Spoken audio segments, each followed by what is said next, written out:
Bonsoir à toutes et à tous et bienvenue dans cette nouvelle édition du journal. Il est 19 h et c'est parti pour 40 minutes d'information. Notre invité ce soir sera Alain Kamal-Marcel, le directeur du service culturel de Mayotte. Bonsoir. Bonsoir Madame Adenani. Avec vous, nous reviendrons sur l'ouverture du FATMA, le festival d'art traditionnel de Mayotte. Mais d'abord, voici les titres de votre journal.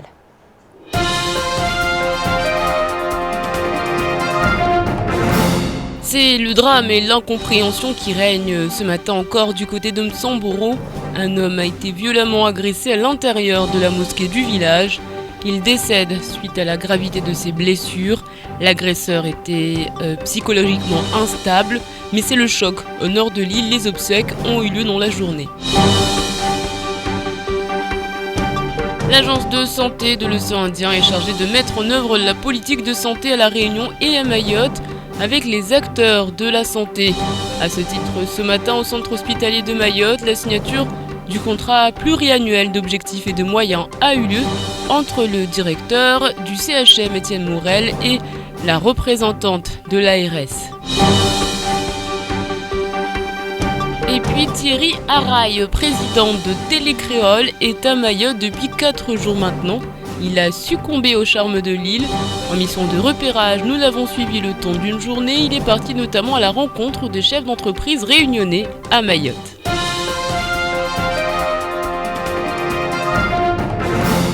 Je vous le disais en titre, c'est un drame terrible qui a touché la commune de Mtsamboro hier soir. Un homme âgé d'une 60aine d'années a été violemment agressé alors qu'il accomplissait sa prière dans une mosquée de la commune.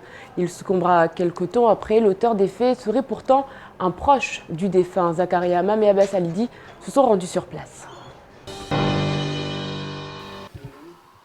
C'était un homme pieux et respecté de tous qui a quitté ce monde hier en pleine prière du Maghreb peu avant 19 h. Connu pour prier assis sur cette chaise, entouré de ses amis et proches, l'homme n'était vraisemblablement pas connu comme étant un fauteur de troubles, bien au contraire. Pourtant, c'est sur cette même chaise, alors qu'il se prosternait, que le défunt fut assommé d'un coup de bâton sans raison apparente par un proche. Ce proche serait déséquilibré mentalement et aurait été emmené à l'extérieur de la mosquée, tout comme le vieil homme sonné par ce premier coup. Et c'est alors que le forcené serait revenu à la charge, utilisant un parpaing pour frapper à nouveau l'homme à terre. Une nouvelle archi triste à la fois pour le village, la communauté communale notamment, mais aussi pour les enfants, ces enfants en lui qui sont restés et les familles, la famille proche dont je fais partie. On perd la sécurité. Ceux qui sont bien mentalement attaquent les autres, ceux qui ne sont pas bien attaquent les autres. Je crois qu'il y a un travail à faire pour essayer de faire cesser tout ça, parce que c'est trop triste. Des gens qui succombent à cause de la violence à Mayotte, ça commence vraiment à devenir monnaie courante et c'est pas bien. L'homme responsable de cet acte ignoble a aussitôt été interpellé par les forces de l'ordre. Jugé irresponsable de ses actes, il n'aura pas été en garde à vue, mais transféré au centre hospitalier de Mayotte à Mamoudzou afin de subir des tests médicaux. Il devrait ensuite être placé en hôpital psychiatrique. Et c'est vrai que ce n'est pas la première tentative apparemment qu'il a fait. Malheureusement, la situation à Mayotte, avec évidemment les déséquilibrés qui sont livrés à eux-mêmes, qui sont laissés un peu partout sans aucun encadrement, sans pouvoir leur proposer quelque chose. La situation est grave et puis voilà ce qui est arrivé. Le corps de la victime a été rendu à la famille pour une inhumation rapide. Les éléments récoltés par les gendarmes et le déroulement des faits ne nécessitaient apparemment pas la mise en œuvre d'une autopsie. L'homme a pu être enterré dès ce matin en respectant les rites musulmans comme sa famille l'avait souhaité. Et puis en cette journée mondiale du paludisme, et alors que la préfecture invite tous les maires à une réunion pour mobiliser l'ensemble de la population face à l'évolution préoccupante de la dengue, les agents de l'ARS, eux, ont décidé de stopper le travail en cause des revendications concernant la prise en compte de l'ancienneté lors de cette prochaine intégration. Les images sont signées Shakila Issouf. En 2009 déjà, la problématique était posée. Comment allait se dérouler l'intégration des agents de la fonction publique de Mayotte? Aujourd'hui, les agents de l'ARS dénoncent un mépris total de leur travail par leur direction. Ils ont donc décidé de cesser toute activité. En cause, leur ancienneté qui ne sera pas prise en compte dans les prochaines années, ainsi quel que soit le nombre d'années passées au sein des différents services de santé. Seules 5 années d'ancienneté seront prises en compte. Effectivement, sachez que nous, en fait, la direction dit qu'il est impossible de reprendre nos anciennetés qui se voient des agents a été recrutés depuis 1976. Là maintenant, ils ont une ancienneté de 5 années via le corps transitoire. Du coup, nous, on l'a demandé qu'il nous fasse un détail là-dessus avec une signature. Et là, on n'a pas eu une signature comme quoi c'est impossible. De son côté, la direction indique que la question ne sera pas abordée aujourd'hui. Les agents, eux, ont indiqué que si leurs doléances ne sont pas prises en compte, non seulement ils cesseront le travail, mais ils entreprendront des actions pour se faire entendre.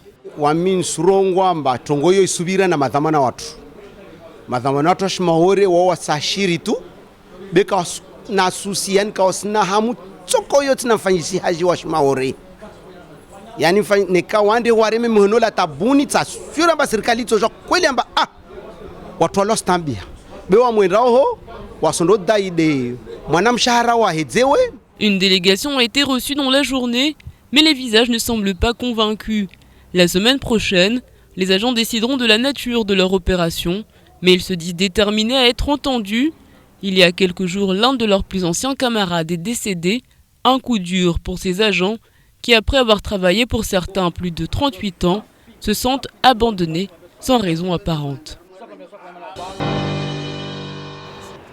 Et pendant ce temps, une réunion d'importance se tenait au centre hospitalier de Mamoudzou. La signature du contrat pluriannuel d'objectifs et de moyens a eu lieu entre Étienne Morel et Chantal de Singly, directrice de l'ARSOI. Zakaria Mam était sur place. Le contrat pluriannuel d'objectifs et de moyens est un acte juridique qui engage la directrice de l'ARS avec le représentant du CHM pour une durée de 5 ans. L'engagement porte sur un plan d'action précis, à savoir le positionnement du CHM dans l'offre de soins territoriale, les principaux axes d'amélioration de sa performance et des objectifs en termes de gouvernance, de qualité et de sécurité des soins. Aujourd'hui, j'ai signé avec le directeur du CHM, du centre hospitalier de Mayotte, un contrat pluriannuel d'objectifs et de moyens, c'est-à-dire un engagement sur 5 ans pour tenir le développement de l'hôpital, de nouvelles activités, la qualité de la gestion, la qualité des soins. Voilà, plein de choses qui sont importantes pour la population de Mayotte puisqu'il faut garantir une qualité de soins à Mayotte. Le contrat prévoit un suivi des engagements pris. Dans le cadre du dialogue de gestion entre l'ARS et le CHM, le CEPOM pourra être modifié afin de prendre en charge les changements dans l'environnement ou dans le fonctionnement interne du CHM. Une signature qui réjouit Étienne Morel, directeur général du CHM. Il ne s'agit ni plus ni moins que de conforter et d'amplifier l'offre de soins sur Mayotte.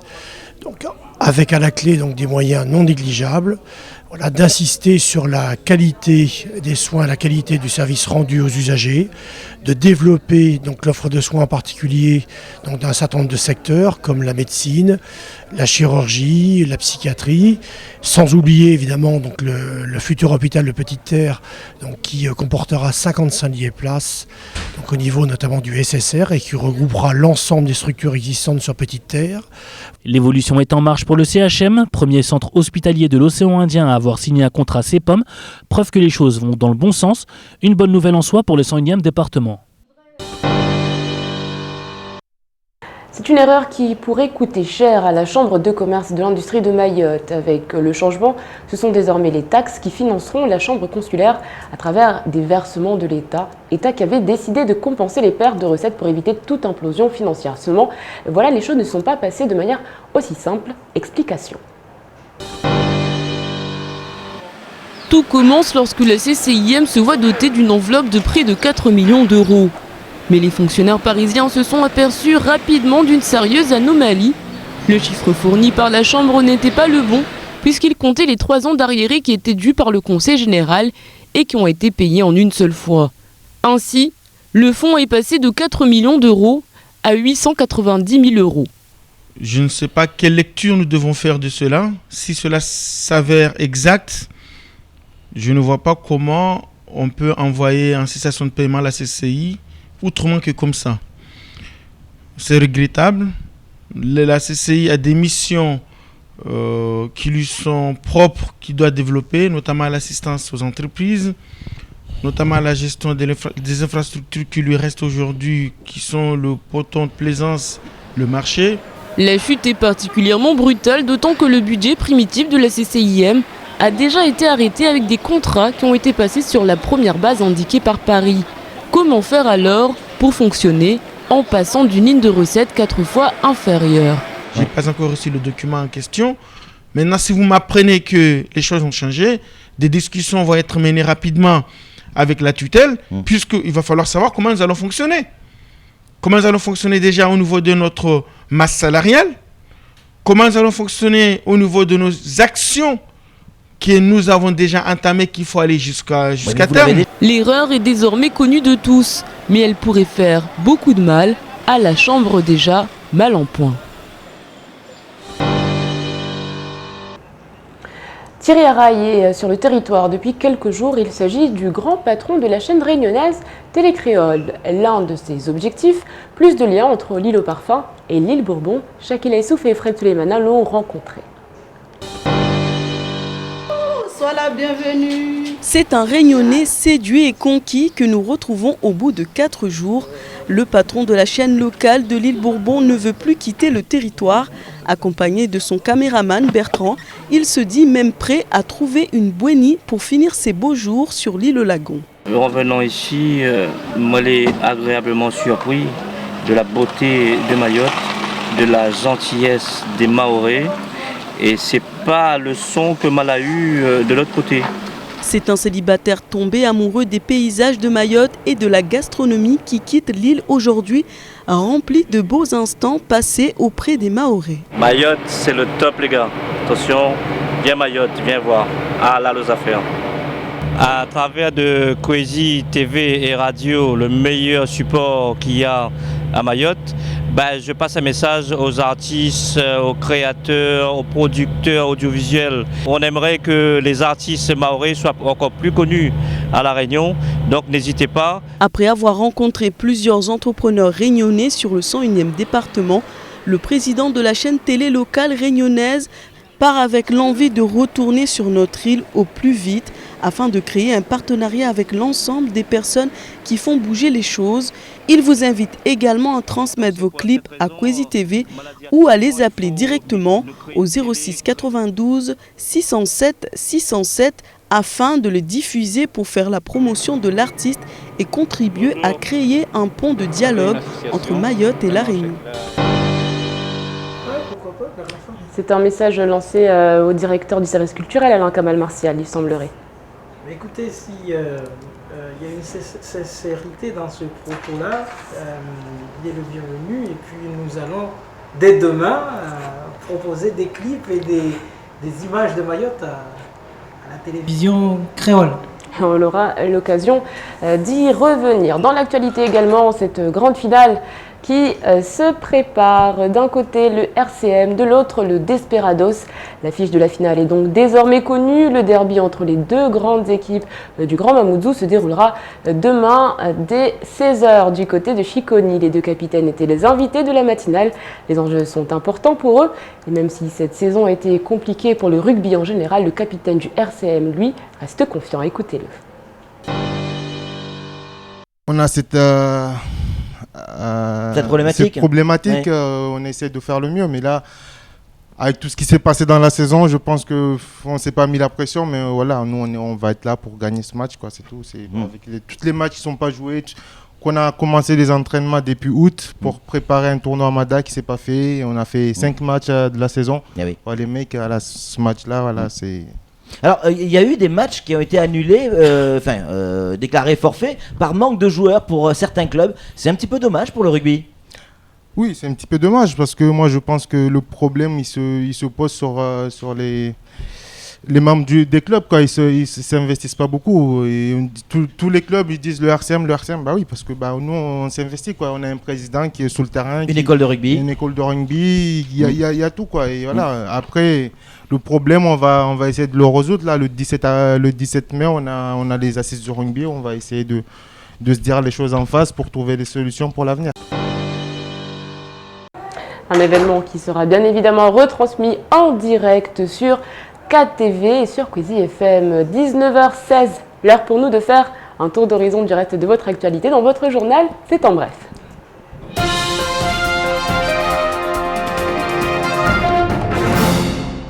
C'est un constat, les permis de conduire sont moins chers à Mayotte qu'en métropole, 950 contre 1200 €. Concernant le taux de réussite aux épreuves, le territoire atteint les 45% contre 58% au niveau national. En revanche, pour les 2 roues, Mayotte fait figure de bon élève avec 98% de réussite, soit l'un des meilleurs scores de France.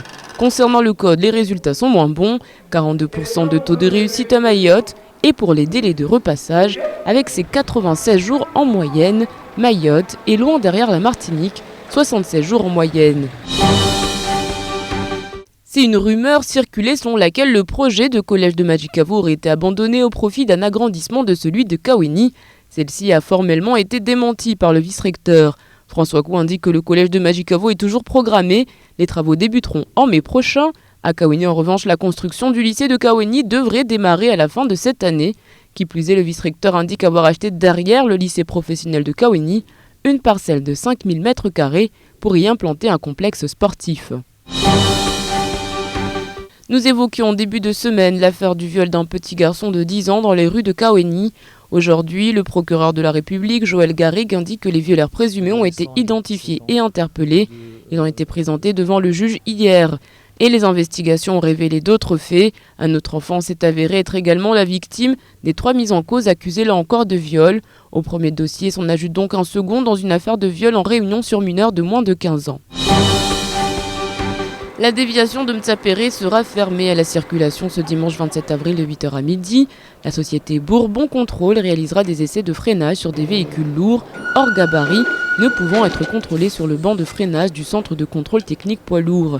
La préfecture informe donc les usagers qu'ils pourront emprunter un itinéraire de déviation qui sera mis en place dans les 2 sens de circulation sur l'ancien tracé de la RN2. Toute circulation même à pied sera strictement interdite sur la déviation de Mtsapéré durant la période des essais pour des raisons de sécurité.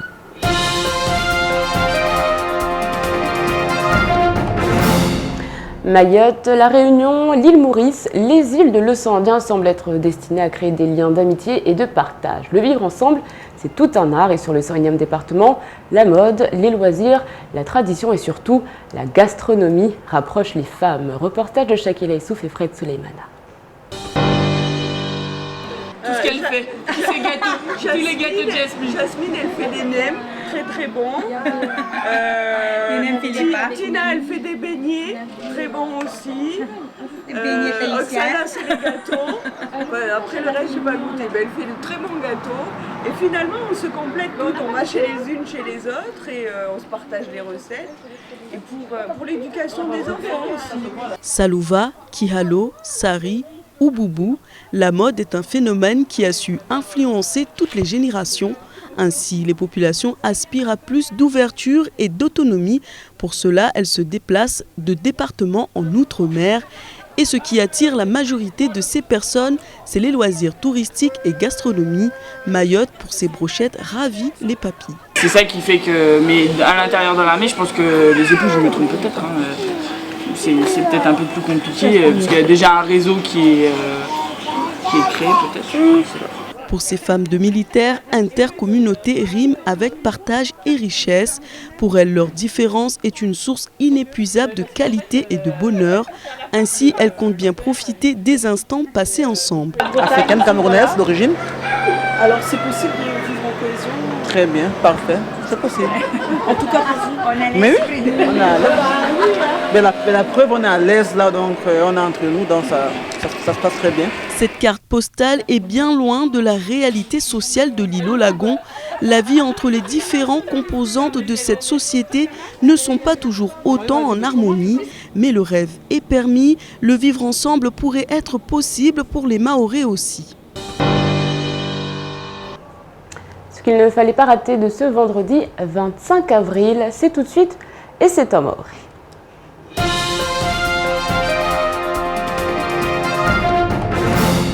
Asubuhi ya leo rikia tena maruha habari kwamba hiyo ina usikitifu kweli zinza hijirindana harmal dago la Mtsamburu risijwa ambavyo mtu twanu kwamba akana maha 66 marehemu haiwe kwamba jana wae akamkirinu kwamba hondotaha hutekeleza swala ntukufu leo angia mkirinu na unu mtu kwamba anatombu kwamba wae paka ketar mwashiri lera tekeleze swala safiki sirongoleshe hamba vwa mtu twan tena raha ukwamba shababi be mkirishiha amba wae ana leo tombu ya shito ukamba wae ana masera anatunguzi mtombisha usafiki unu wae angia mkirini amreme mwiri mtu kwamba wae amata kondo tekeleza iswala safiki watu kwamba hauharaka washindi wa watu wa bonze wa mtu warangunu kwamba de mtumbulo kwamba kake 20 akotaja tekeleza swala vona unu kwamba wae damenyiha ishitwa amba fanya tambilini bi bandai kwamba watu wa bonze mkinishia watu kawashinda wabuza hauzi ruangalia stongole za vira mana mwana mtaunu kwamba wae amenyiha ishitwa aregea raha ajamaliza mtunu haiwe kwamba isungulisha amba amreme parape shitwani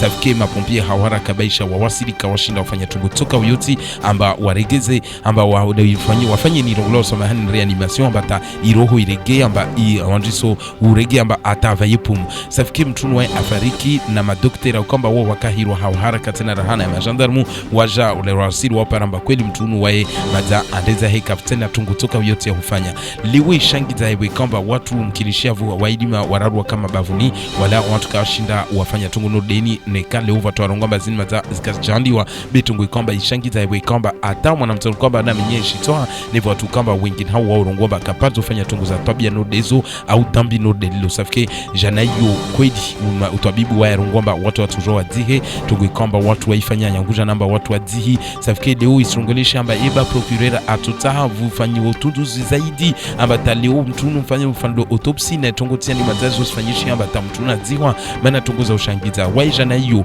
ya majandarmu wa washindu wa mgamati mtunu atabingwa la btali ya mumuju be isongolesha amba mkinisha tovedo sofa harmeshi swala renyo harina wanu watu kwamba des la btali zila higo wanu kwamba do wenza masera au watu kwamba naikaba isha wana masera be kaula utoa mihono wao wafuta mihono wafanya madambi no den safike tungo kwamba ishangiza safike mwezungu na mlate vano vema mtunu tena wasiwasa uhunu harma ikateve waja unersibeleha mhono watanga hapio jamai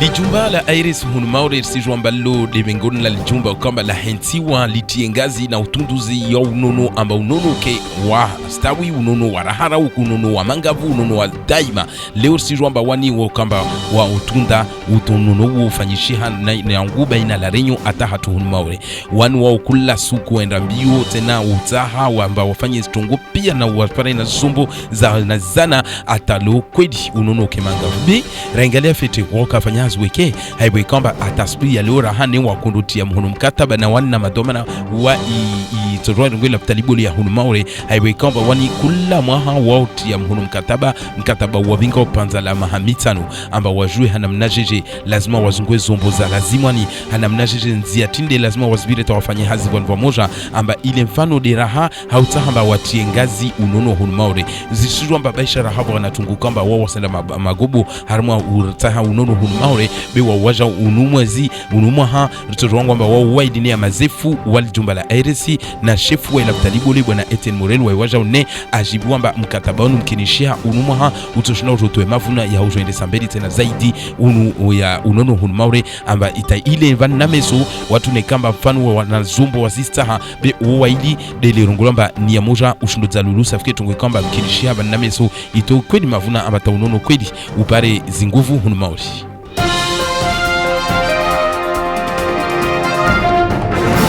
Rapidement, on fait le point sur votre samedi. Demain, journée mondiale de la propriété intellectuelle. Nous souhaiterons une bonne fête à Alda, à Analacé, Espérance, Aïda. Puis sachez que Jeanne Delacroix est né un 26 avril 1798, peintre français représentant majeur du mouvement romantique. Nous retiendrons de lui cette citation. Il y a deux choses que l'expérience doit apprendre. La première, c'est qu'il faut beaucoup corriger. La seconde, c'est qu'il ne faut pas trop corriger. Allez, tout de suite, place à la météo d'Ornella Périne.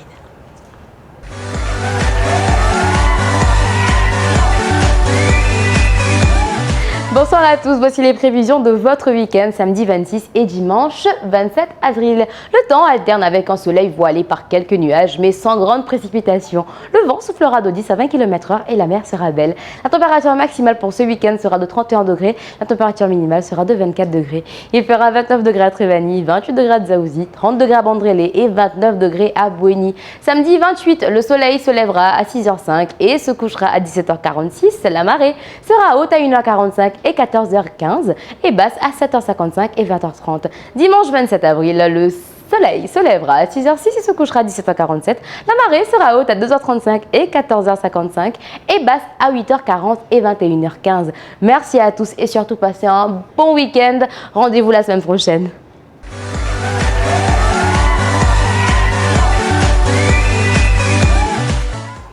Alain Kamel Martial est toujours avec nous dès 19h30. Nous reviendrons sur ce festival des arts traditionnels de Mayotte. Nous parlerons de la commémoration de l'esclavage juste après cette petite page de publicité.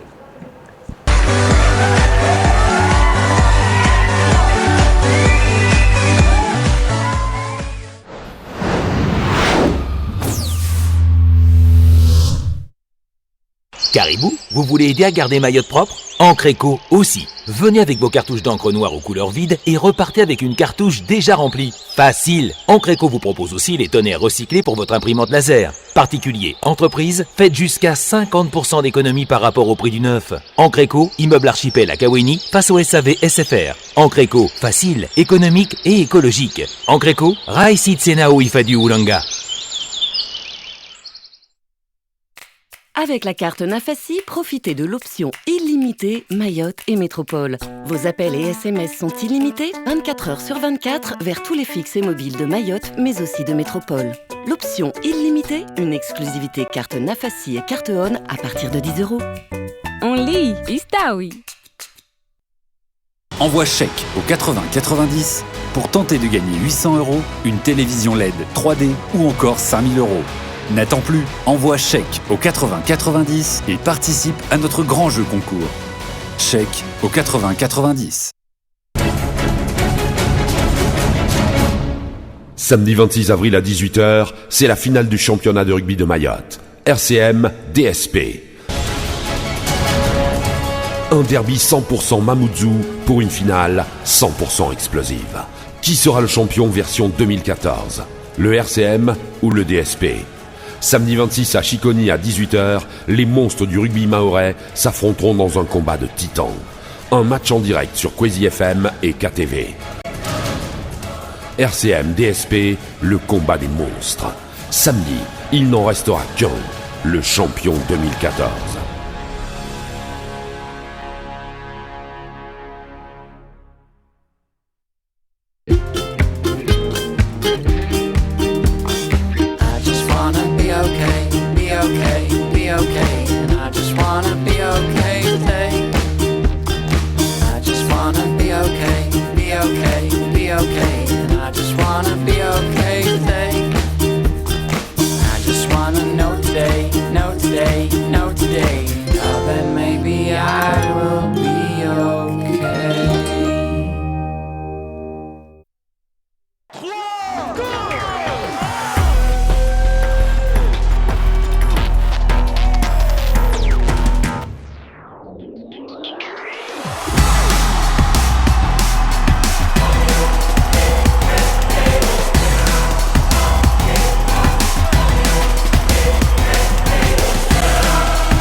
Envie d'une nouvelle voiture ? Envoie Berline au 80 90 et tente ta chance pour gagner une caisse. Une voiture neuve bientôt en bas de chez toi ? Envoie vite Berline au 80 90. Berline au 80 90.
Sur KTV, tous les jeudis à 20h, Dominique reçoit les acteurs de la vie locale.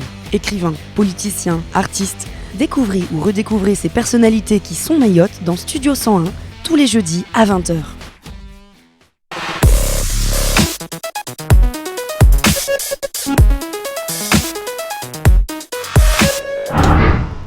« 18h, 20h, la bonne humeur vous est présentée par Coca-Cola. Le yaourt tout là, c'est bon pour moi, c'est bon pour toi.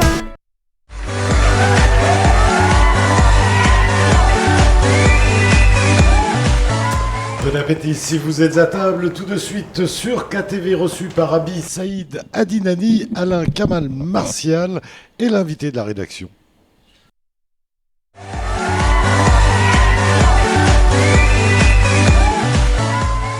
Et oui, ce soir, on va parler histoire, on va parler culture, on va parler commémoration. Alain Kamal Martial, bonsoir. Rebonsoir. Donc, on parle ensemble de ce festival des arts traditionnels de Mayotte, 7e édition. Et nous commémorons donc l'abolition de l'esclavage. Pourquoi, Alain Kamal Martial, les Mahorais connaissent aussi peu leur histoire? Tout simplement parce qu'elle n'est pas transmise, ni par la tradition orale, ni par les écoles. Et autour de l'esclavage, il y a un phénomène volontaire d'oubli, puisqu'on est dans une société très complexe, dans la mesure où, contrairement aux Antilles et à La Réunion, qui se peuplent à partir du fin 18e, nous, c'est depuis avant le 5e siècle qu'on est peuplé. Et il y a eu une culture arabisante, une société qui intégrait déjà un esclavage dit esclavage lignagé. C'est un esclavage qui n'était pas économique, mais dans la société mahoraise traditionnelle, on peut parler même de âge classique de l'histoire de Mayotte, une famille pouvait posséder des esclaves. Donc aujourd'hui, il y a vraiment un devoir peut-être de commémoration qui n'est pas fait. Et c'est vrai que c'est surprenant de voir que des jeunes, peut-être des moins jeunes, affirment qu'il n'y a jamais eu d'esclavage à Mayotte et ne comprennent pas du coup cette commémoration. Ils ne comprennent pas pourquoi Mayotte commémore. Ce n'est pas uniquement les jeunes, mais il y avait même des chercheurs, il y avait même des autres personnes bien placées. L'autorité faisait une abnégation de l'existence de l'esclavage. Autant la société ancienne que la société post-coloniale. On dit parler de planteurs, d'engagés volontaires, mais le terme esclave n'était pas utilisé. Il a fallu faire des recherches. Il y a eu une très belle conférence ici en 1998 qui a été organisée par le feu président Inoussa Bamana et le docteur Martial Henry et qui a laissé un travail formidable de chercheurs qui allaient démontrer l'existence justement de l'esclavage avant la colonisation et après la colonisation de ce qu'on peut qualifier de traite négrière. Alors c'est vrai qu'il y a une date qui revient, c'est le 9 décembre 1846. C'est la date où il y a eu une ordonnance royale qui abolit l'esclavage à Mayotte. C'est un fait d'histoire aussi à contre-courant de notre histoire, puisque une ordonnance royale, parce qu'en fait il faut savoir que avant la colonisation, les esclaves appartenaient aux maîtres qui étaient des familles d'ici, des Arabes, ils se faisaient appeler les Chiraziens, mais c'était des métis swahili. Et pour que la France puisse récupérer cette main-d'œuvre, il fallait l'abolir, c'est-à-dire la détacher des propriétaires pour la récupérer par la suite. Puis c'était des esclaves qui appartenaient déjà à des maîtres qui étaient des Mahorais. Donc le décret d'abolition était un fait très politique pour dire cette main-d'œuvre n'appartient plus aux anciens maîtres. Alors c'est vrai que c'est une histoire assez complexe, passionnante. Demain, enfin ça a commencé aujourd'hui, mais demain ce sera vraiment, on va dire, l'un des gros événements de ce festival justement des arts et de la commémoration, puisque demain il y aura de nombreuses manifestations. Et puis c'est assez drôle, il y aura un Ngomba Gnombe à la place de la République. Donc je pense que ça fait très très longtemps qu'on n'a pas entendu ce terme à Mayotte. Voilà, ça fait très longtemps. Et le Ngoma Nyombe, ça fait partie de ces apports de la population mozambicaine, les Makua. Le Ngoma Nyombe se retrouve un peu partout sur la côte est africaine. Et là, la commémoration, pourquoi faire un festival des arts traditionnels? C'est dire qu'il y a, autour de cette époque de traite, il y a des apports culturels qui ont été introduits et que les populations, la mobilité des populations et la concentration de cette population ici a apporté un fait, c'est une culture qui aujourd'hui constitue un patrimoine, un héritage. Bien évidemment, l'esclavage a été douloureux, mais pour pouvoir faire front et regarder en face cette histoire, il faut voir tous ces aspects. Il y a du mauvais, mais l'esclave arrivait ici avec une culture. C'était pas une bête, c'était un être humain réduit à l'état de servitude, mais qui avait déjà une culture. Et c'est cette culture qui s'est exprimée ici. Et c'est cette culture que nous allons montrer demain après-demain. Qui était cet esclave, justement? C'est vrai qu'on connaît généralement ce qui va arriver aux Antilles, ce qui est arrivé aux États-Unis. À Mayotte, c'est plutôt flou. À Mayotte, si on lit bien les documents laissés par la colonie, on se rend compte que l'esclave qui dominait en nombre, c'était le Makua. Mais bien avant le Makua, il y avait tout le bassin de l'Unyamwezi, c'est-à-dire autour du lac Rovuma et du fleuve Zambèze. C'est-à-dire cette population-là, c'était en Tanzanie et Zanzibar. De la Tanzanie, via le Zanzibar, cette population était introduite ici par les Arabes.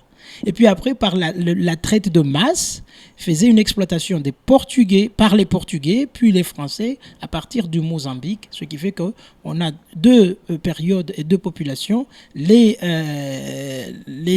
population qu'on peut qualifier aujourd'hui de tanzanienne et la population mozambicaine. Et il faut savoir aussi que parfois les esclaves pouvaient venir du Congo par le fait d'un homme très connu, Typotype, qui était un arabe qui allait chercher les esclaves depuis l'intérieur parce que la navigation était assez facile c'est une région, on appelle ça la région des Grands Lacs. Donc le déplacement était un peu facile. Il y avait aussi des caravanes qui amenaient des esclaves. Donc c'est à majorité Mozambique et Tanzanie, mais on pouvait trouver aussi des gens venant du bassin du Congo. Alors on va détailler le programme. Le soir, il y aura un grand rumbu, un grand pathos également. C'est vrai qu'on a l'impression plus on va dire, vers la modernisation et plus on retourne vers une espèce de retour aux sources qui s'effectue avec notamment des chants soufis. Vraiment, on a des termes qui reviennent avec ce festival, des termes qu'on n'avait pas entendu depuis très longtemps. Parce qu'il faut savoir qu'il y a les Africains, mais il y a aussi les Malgaches qui étaient ici à un moment donné les maîtres, mais après qui ont été employés dans les plantations. Les sacs à lave, le Tumba. Le Tumba c'est une émanation de l'apport malgache des sacs à lave. Donc là, on va se trouver demain à présenter du Tumba, du Patrossi et du Mgala. C'est trois formes de trance très différentes, mais qui vont faire intervenir trois groupes. Alors les gens peuvent venir et prendre leur petit rhum et entrer dans la danse, s'ils ont le diable dans la tête. Avec modération, bien évidemment, et rapidement pour finir, parce que l'entretien s'achève, mais dimanche, grand carnaval, avec donc plus de 600 participants qui vont représenter leur histoire. Les villages vont arriver en costume d'époque. En costume d'époque, on peut avoir des costumes de Kaweni qui peuvent être les costumes de planteurs, on peut avoir des costumes de Tingoni qui peuvent être justement les costumes de cette aristocratie mahoraise, les Kabaïla, hein, les islamisants. Alors, c'est, en quelques mots, c'est au moins 600 participants, mais il n'est pas interdit d'habiller son enfant et de venir soi-même intégrer la danse et prendre le pas du carnaval. Voilà, le message est lancé. Merci beaucoup Alain Kamal Martial. En week-end, sera donc placé sous le signe de la culture, de la commémoration et du partage. Dès demain, ça se passera du côté de la place de la République. Ça commence à quelle heure le carnaval? Alors demain, le carnaval, ça commence à 16h, mais vaut mieux venir très tôt, vers 14h, pour pouvoir bien s'installer et bien voir. Voilà, le message est lancé. Merci beaucoup. C'est la fin de cette édition. Merci de l'avoir suivi. On se retrouve lundi. Excellent week-end à toutes et à tous. Et surtout, soyez prudents sur la route. Kwaheri.